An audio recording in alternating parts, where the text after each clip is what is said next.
firefighters perished that day than in any other in our city's long history. And later this morning, hundreds of Chicago firefighters, their families, their friends are going to pause to remember the men who made the ultimate sacrifice for the city. Patrick Elwood is live at the yards near 43rd and Halstead this morning with that story. Good morning, Patrick. Good morning, guys. It is a beautiful day for this occasion. This is the Chicago Firefighters Memorial. It's here situated at the entrance to the Stockyards. As you mentioned, 100 years ago, 21 firefighters died fighting a fire here, the greatest loss in department history, to this day even. Later this morning, a ceremony to reflect on that day and every day, every firefighter who has made that ultimate sacrifice since then. At the entrance to the Chicago Union Stockyards, there stands a memorial dedicated to the 21 firefighters who lost their lives on that cold December 22nd day. Until 9/11, it was the greatest loss of firefighters at one time in our nation's history.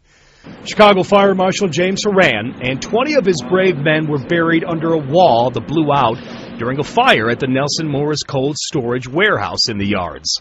John Rice is the great-grandson of Horan. When I was growing up, no one in the family ever talked about my great-grandfather. They did not talk about him being the fire chief of Chicago or being killed in the 1910 Stockyard Fire. It seemed like it was a sad, shameful episode in the family. What did you learn that was different? Well, I learned that my great-grandfather was a hero. Bill Cosgrove is a retired Chicago firefighter who has written 4 books. His works include his time as the technical advisor to the blockbuster film Backdraft. His current book, just released, is titled Chicago's Forgotten Tragedy. It is about this 1910 fire. He was a driving force behind getting this memorial to those 21 firefighters and all who have left us too soon in the name of duty and honor. This fire occurred like some 3 days before Christmas, and by the time the New Year rang in 1911, this fire was pretty much forgotten. And all these years had passed by, and many people, including myself, did not even know that 21 firemen were killed in a fire, which was the most in this nation. I was actually compelled to write the story and build this monument when I found out that there wasn't a monument in the city of Chicago for the fallen firefighters. Okay.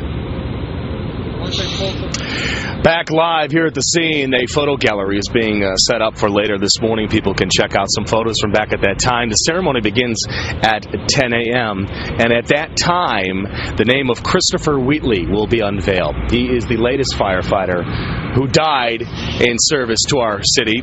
He died back in August fighting a fire at a downtown restaurant. One footnote, I've been asked to MC this event, and I'm honored to do so. So we'll be reporting on this all morning long and later this afternoon on Fox Chicago News at noon. But for now, reporting live from the yards, Patrick Elwood, Fox Chicago News. Now back to you guys. It is a beautiful memorial, to say the least. An important event, too, Patrick. Thank you for bringing us up to date on that.